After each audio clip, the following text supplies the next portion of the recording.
Friends, welcome back in my channel relative study. आज हम करेंगे क्लास 9th की साइंस बुक का chapter 1 matter in our surrounding. ये हमारा पार्ट 7 है। इससे पहले हम इस चैप्टर के 6 पार्ट और कर चुके हैं। तो पार्ट 6 मैंने पढ़ा था 1.4। तो आज हम पढ़ेंगे 1.5 इवेपोरेशन। तो इवेपोरेशन हमें क्या दे रखा है, चलिए देखते हैं। ये रहा हमारा 1.5 इवेपोरेशन का स्टैंजा। तो यहाँ पे हमें दे रखा है, do we always need to heat और change pressure for changing the state of matter. इसका मतलब क्या है, जैसे कि हमने पढ़े थे 3 तरह के स्टेट, सॉलिड, लिक्विड और गैस। तो सॉलिड, लिक्विड और गैस में अपना आपने क्या पढ़ा था, जो सॉलिड और लिक्विड और गैस हैं, ये तीनों ही स्टेट अपना जो स्टेट है वो चेंज कर सकते हैं। जैसे जो सॉलिड है वो लिक्विड बन सकता है, लिक्विड है वो गैस बन सकता है। ये चीज़ हमने पढ़ी थी 1.4 में, can matter change state.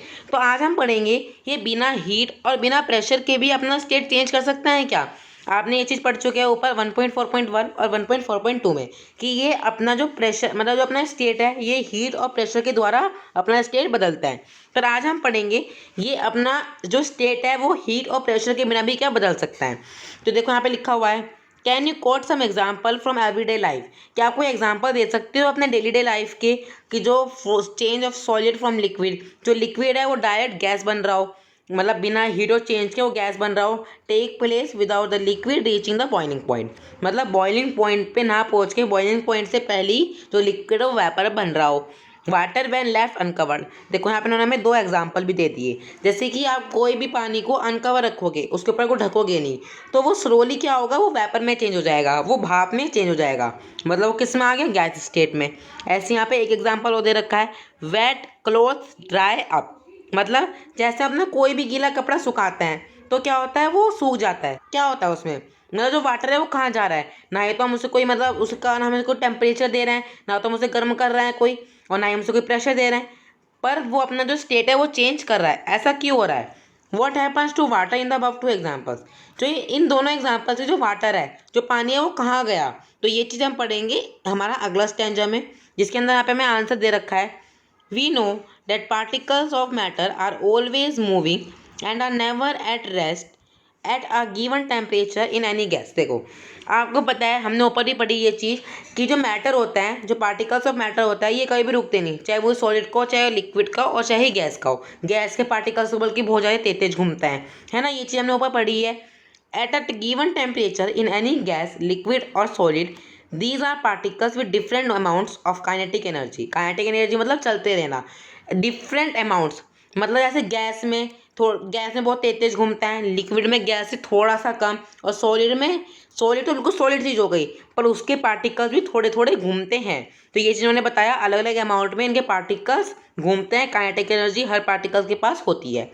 In the case of liquid, a small fraction of particle at a surface having higher kinetic energy. अगर हम लिक्विड का देखें तो एक स्मॉल फ्रैक्शन, एक मतलब जैसे कि ये हमारा एक कंटेनर है, तो एक कंटेनर का जो ऊपर वाला हिस्सा है, सरफेस वाला हिस्सा, इसकी जो यहाँ पे पानी रहेगा, जो यहाँ पे पार्टिकल्स रहेंगे, उन पार्टिकल्स के पास जिनके पास काइनेटिक एनर्जी ज़्यादा रहेगी, वे वाले पार्टिकल्स के पास इतनी एनर्जी रहती है, वे इतनी एबिलिटी रखते हैं कि form the force of attraction of other particles.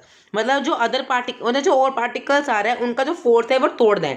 हम यहाँ पे वर्ड यूज़ कर सकते हैं ओवरकम, और वे क्या किस में चेंज हो जाए, वापर में।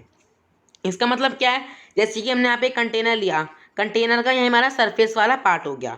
तो जहाँ पे सरफेस वाले पार्ट के जो पार्टिकल्स होंगे जिनके अंदर काइनेटिक एनर्जी ज़्यादा होगी, उनके अंदर हम कोई पार्टिकल्स आएंगे तो वे इतनी एनर्जी रखते हैं कि उनका अट्रैक्शन तोड़ दें और अपने आप वे वाटर में, मतलब वे अपने आप वेपर में कन्वर्ट हो जाए, गैस स्टेट में वे ऐसे कन्वर्ट हो जाते हैं। ये चीज़ हमने यहाँ पे पढ़ ली।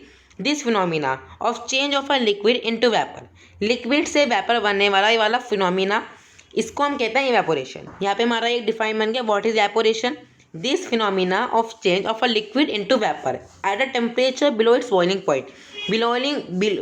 बॉइलिंग पॉइंट से पहले वाला टेम्परेचर जो कि लिक्विड से वेपर में चेंज हो रहा हो, उस फिनोमिना को हम कहते हैं इवेपोरेशन।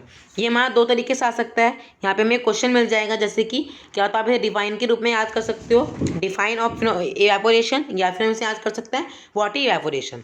तो यहाँ पे हमें ये चीज़ तो समझ में आ गई।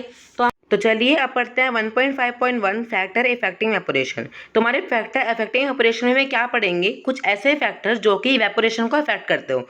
तो ये हमारा 1.5 का ही एक पार्ट है, 1.5.1 1.5 इवेपोरेशन का ये हमारा एक पार्ट है। Let us understand with in activity. तो हम ऐसे फैक्टर्स जो हम पढ़ने वाले हैं वो हम इस वाली एक्टिविटी के द्वारा समझेंगे। एक्टिविटी 1.14। एक्टिविटी 1.14 में हमें क्या करना है, कुछ हमें टेस्ट ट्यूब लेनी है। आप यहाँ पे 3 की टेस्ट ट्यूब ले लो। एक के अंदर हम यहाँ पे 5 ml वाटर रखेंगे और उसको विंडो के पास या फिर फैन के नीचे रख देंगे। ठीक है, उसके बाद हमें यहाँ पे एक टेस्ट ट्यूब और लेनी है। Take 5 ml of water in an open china dish and keep it near an window और अंडर अ फैन। तो यहाँ पे हमें क्या करना है, वाटर जो हमने लिया था दूसरी टेस्ट ट्यूब में हम थोड़ा सा वाटर और लेंगे, 5 ml वाटर और लेंगे और उसके अंदर एक ओपन चाइना डिश रख देंगे और उसको भी हम विंडो या फिर फैन के नीचे रख देंगे। उसके बाद यहाँ पे हमारा थर्ड पॉइंट है, take 5 ml of water in an open china dish and keep it inside a cupboard और a self in a class. ठीक है, आपने सेकंड पॉइंट में क्या किया, उसको विंडो या फिर फैन के नीचे रखा।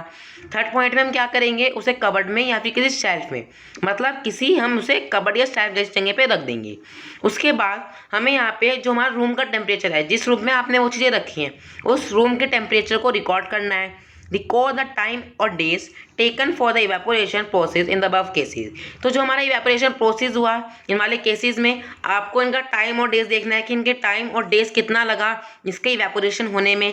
Repeat the above 3 steps of activity. तो यहाँ पे हमें क्या करना है, एक एक्टिविटी और समझ लो इसे। तो इसके अंदर क्या है, आपको ये वाली एक्टिविटी ही रेनी डे में दोबारा करनी है, बारिश का दिन में हमें वाली एक्टिविटी दोबारा करनी है और उसका ऑब्जर्वेशन में दोबारा नापना है, रूम का टेम्परेचर, टाइम और डेज, ये सब चीज़ें में दोबारा रिकॉर्ड करनी है। ठीक है, उसके बाद आपको उसमें क्या पता चला होगा, ये चीज़ उन्होंने हमें यहाँ पे लास्ट पॉइंट में पूछी है। What do you infer about the effect of temperature, surface area and wind velocity, मतलब स्पीड, है ना। जो हमारा ये चीज़ें हुई इनका जो टेम्परेचर है, सरफेस एरिया है, विंड वेलोसिटी है, इवेपोरेशन के ऊपर क्या इफेक्ट पड़ा, ये चीज़ हम पढ़ेंगे हमारे आने वाले पैराग्राफ्स में जो कि हमें यहाँ पे दिए हुए हैं। तो ये बहुत ही मेन है जो हमें यहाँ पे आगे दिया हुआ है। इसके अंदर हमें 4 तरह के पॉइंट दिए हुए हैं, है ना, कि इवेपोरेशन कैसे इंक्रीज होता है, जो रेट है इवेपोरेशन का वो कैसे इंक्रीज होता है। देखो यहाँ पे लिखा हुआ है, you must have observe that the rate of evaporation increases with, है ना। यहाँ पे लिखा है कि जो हमारा रेट है इवेपोरेशन का वो कैसे इंक्रीज होता है, कैसे बढ़ता है। ठीक है, जो इवेपोरेशन का मतलब मैं आपको एक बार दोबारा बता देता हूँ। इवेपोरेशन का मतलब है जैसे कि हमने किसी चीज़ में कोई वाटर रखा, वाटर का सूखना, इवेपोरेट होना, गैस में आना, है ना, उसे हम कहते हैं इवेपोरेशन। तो यहाँ पे मैं इवेपोरेशन के 4 पॉइंट दे रखे हैं। तो ये हमारा फर्स्ट पॉइंट है an increase of surface area, an increase of temperature, a decrease in humidity, और यहाँ पे हमारा लास्ट है अन इंक्रीज इन विंड स्पीड। मतलब सरफेस एरिया को बढ़ाने से, टेम्परेचर को इंक्रीज़ करने से, ह्यूमिडिटी को डिक्रीज़ करने से और विंड स्पीड को इंक्रीज़ करने से, है ना। ये 4 पॉइंट से हमारा इवेपोरेशन का रेट इंक्रीज़ होता है। तो चलिए इनको डिटेल में पढ़ लेते हैं। We know that evaporation is a surface phenomena. If the surface area is increased, the rate of evaporation increase. ठीक है, देखो सरफेस एरिया मतलब क्या है, जैसे आपने यहाँ पे कंटेनर लिया, कंटेनर का हमारा ये वाला पार्ट क्या है, सरफेस एरिया। तो यहाँ पे सरफेस एरिया अगर ज़्यादा होगा, मतलब सरफेस एरिया से ही हमारा, आपने देखा होगा जो हमने वाटर रखा था, वाटर वो कैसे इवेपोरेट हो गया, ये क्वेश्चन हमारे दिमाग में था। वो कैसे इवेपोरेट हुआ, क्योंकि जो हमारा सरफेस एरिया है वो ज़्यादा था। हमेशा कोई भी चीज़ इवेपोरेट सरफेस एरिया से ही होती है। For example, by putting clothes for drying up we spread them out, है ना। जब आप कोई भी गीला कपड़ा टांगते हो तो मतलब आप उसे फैला के आप उसे सूखने के लिए रखते हो, है ना। तो इससे पता चलता है अगर सरफेस एरिया बढ़ेगा तो रेट ऑफ इवेपोरेशन इंक्रीज होगा। And increase of temperature, with the increase of temperature more number of particles get enough kinetic energy to go into the vapor state। ठीक है, अगर टेम्परेचर बढ़ेगा तो रेट ऑफ इवेपोरेशन बढ़ेगा। जितने ज़्यादा हम किसी वाटर को या किसी भी चीज़ को गर्माहट देंगे, हीट देंगे, उसका टेम्परेचर बढ़ाएंगे तो उसके पार्टिकल्स में काइनेटिक एनर्जी आएगी, वे तेज तेज घूमना शुरू होंगे और वो किस में आ जाएंगे, वेपर स्टेट में आ जाएंगे। यहाँ पे हमारा थर्ड पॉइंट है अ डिक्रीज इन ह्यूमिडिटी।